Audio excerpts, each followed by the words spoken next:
to women online. He lost his job, his reputation took a big hit, then he was caught again 2 years later while he was running for mayor and lost that election. Now it's happening again. The question, of course, is why? Why would he do this? Joining us now is psychologist Wendy Walsh. Thanks so much for being with us, Wendy. I mean, so this is the third time he's been caught in a very public way. Is it possible he's unable to stop himself from, I mean, why would somebody do this when they know the stakes involved and they've been caught multiple times before?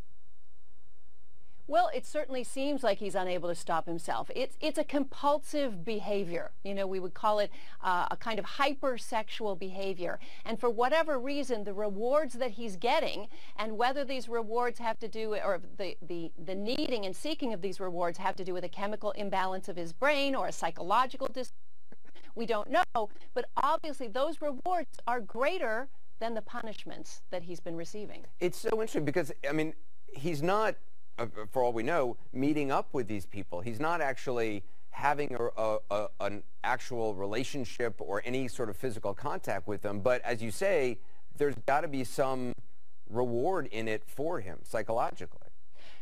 Yes, I think online relationships can be equally gratifying, believe it or not, as real-life physical relationships. They bring the same kind of pleasure centers, or they ignite the same pleasure centers. They bring neurotransmitters like dopamine and serotonin come into effect. I mean, in a very slight, easy way, Anderson, it's the reason why people get addicted just to their cell phones just for benign emails, because every once in a while we get a little excited when we see an email maybe from our boss for a raise that gives us some dopamine. So in the same way, he's being rewarded in this, and the consequences seem to not matter. I mean, the fact that, which I think is what, I mean, freaks people out so much, and understandably, is that he sent and took a picture, you know, of a sexual nature with his child next to him. I mean, it's just, what, again, leave your kid out of it, you know? I mean, it just makes no sense to me. I think this was the thing where he crossed the line with his wife. And I was actually surprised because there's some research to show that when men do a lot of childcare and carry babies and they're cuddling with babies, their testosterone goes down. So to commingle fatherhood and sexuality is, you know, kind of shocked a lot of people. And I worry for the child, of course, being depicted in that way. And so, yeah, I think that was the line that got crossed that finally made Uma say, I'm done. Does the risk involved in all of this heighten the experience for people who do this? I mean, the possibility of getting caught, the possibility of the stakes involved.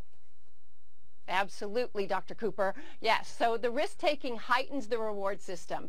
And you know, most people with so-called, I'll say this carefully, sex addiction, because it's not in the DSM-5 at all, you know, it's often comorbid with another psychological disorder, maybe depression. Maybe this is a way to alleviate depression for him. Narcissistic personality disorder, where the consequences don't matter because there's only one person in his world, right?